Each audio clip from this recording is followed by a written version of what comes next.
In 2003, the Skolniks invented this new engine cycle called HEHC, or HAC. This new cycle combines the best features of the Otto cycle, the diesel cycle, and the Atkinson cycle to create this new hybrid cycle that is more powerful and efficient. On paper, this new cycle was very exciting, but also was just that. On paper.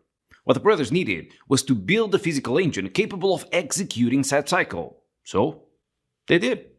This is the liquid piston rotary engine, which is a confusing name since the engine is neither liquid or has a piston. It uses a rotor that directly transmits rotary movement to the shaft, and because of that it becomes much more compact for the same power level. Now, why am I telling you this? Well, I want to 3D print a liquid piston engine, but first I need to draw a model of the engine, and I can't really roll circles on my computer. So, I had to use these ugly equations, and I got this beautiful 3D model. Let's plug it into the 3D printer.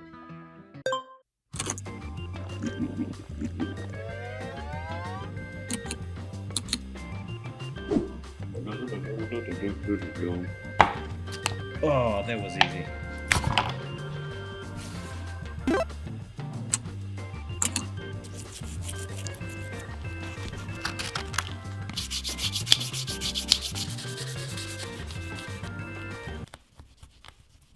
Hello, mister. You wanna have a cup of tea? The first task is to fit these two parts together. That was easy. Oh, there's quite a lot of friction here. Yeah, I think I'm gonna have to sand this a little bit.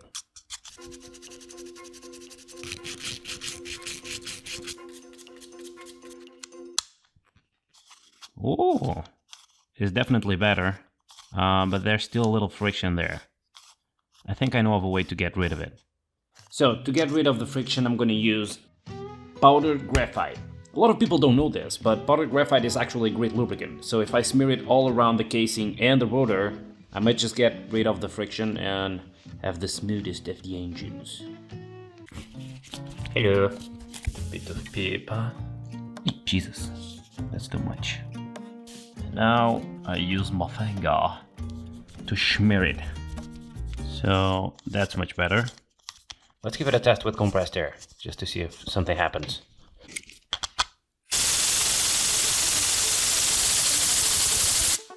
Yeah! First try! Amazing. I mean, I still need to try it with the lid on. That's so cool! I think I just realized something. If I insert the air like straight in, the engine stalls automatically. But if I kind of give it a little bit of inclination, like this, at an angle. So, as you might have noticed, I placed some grooves here, and these are here for a reason. I want to place some seals here, like in the actual engine, and those seals I'm going to make them in another material that is well known for being a solid lubricant. Teflon. Using some pliers to get my seals. Please, come on, man. And number 3. Come on. Come with daddy. No, don't go away. There you go. There's much more friction now. Can give it a try anyway. Yeah, it's barely moving. What I could do is make the entire rotor out of Teflon. A little bit of the good old glue here. Oh, that's really smooth. Like a baby's bottom. In a non-creepy way.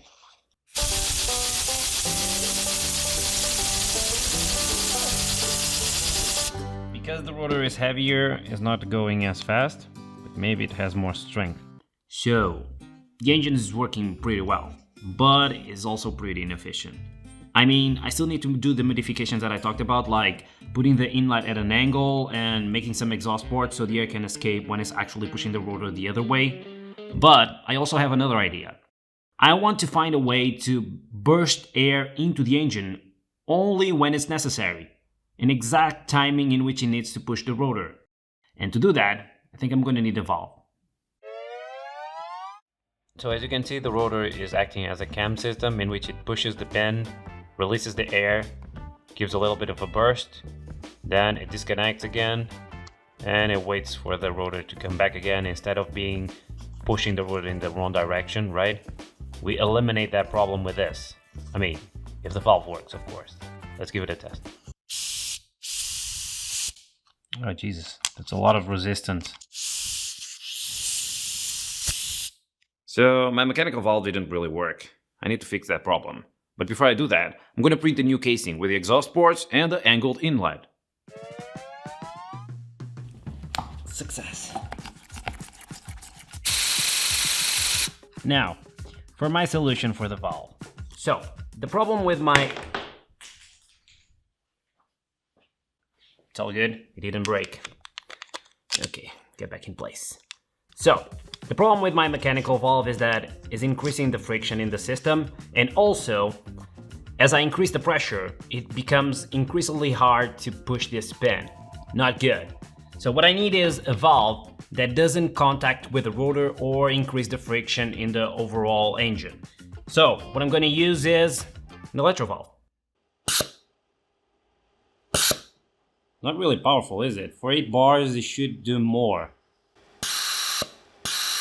Yeah, I'm definitely losing pressure. I can't see you. I think the problem is with the electro valve. I think it's making me lose a lot of pressure. I forgot I had this. My compressor puts out about 8 bar, which is not much, is regular. These CO2 cartridges, they have 60 bar, which is much more. So even if the valve makes me lose some pressure, I should be able to move the engine pretty quickly. Let's give it a test. Ooh. Oh, that's nice. It's doing a full rotation for each pulse. Can you see that? Nice. So, the electro valve idea doesn't work that bad. It works actually pretty well. It has more power than the compressor, but so far I'm triggering this manually, which I can do if I want to make it go like really fast. I don't have the capability, sorry. I need to find a way to sense when the rotor is in the right spot so I can open the valve and give it a little burst, you know? And to do that, I'm going to use a sensor. This sensor.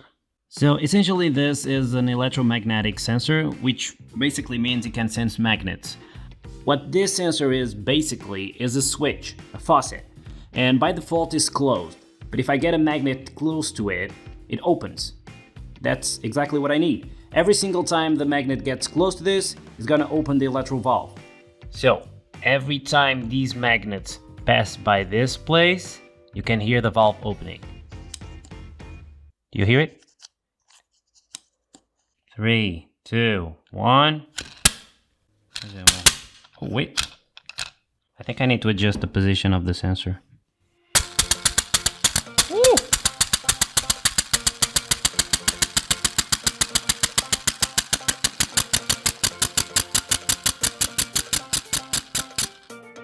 That's amazing! It works so well! Now I'm gonna test a bigger cartridge to see if it lasts more time. In 3, 2, 1.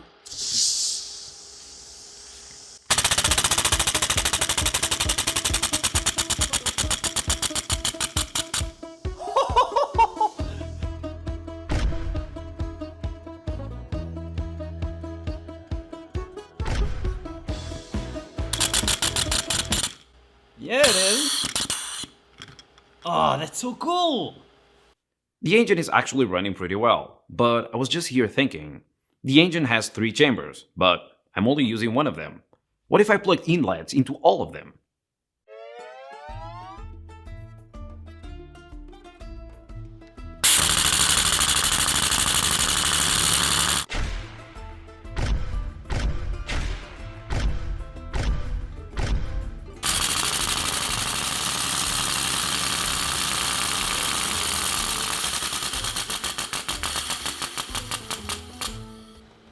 That's so crazy.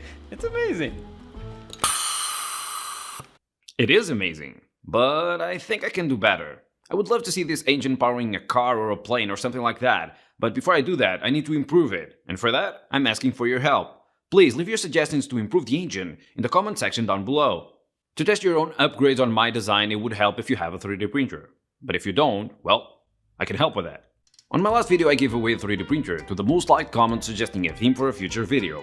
The winner was just Fivel, and he suggested that I could build an inverted Wankel engine. On the nose, buddy!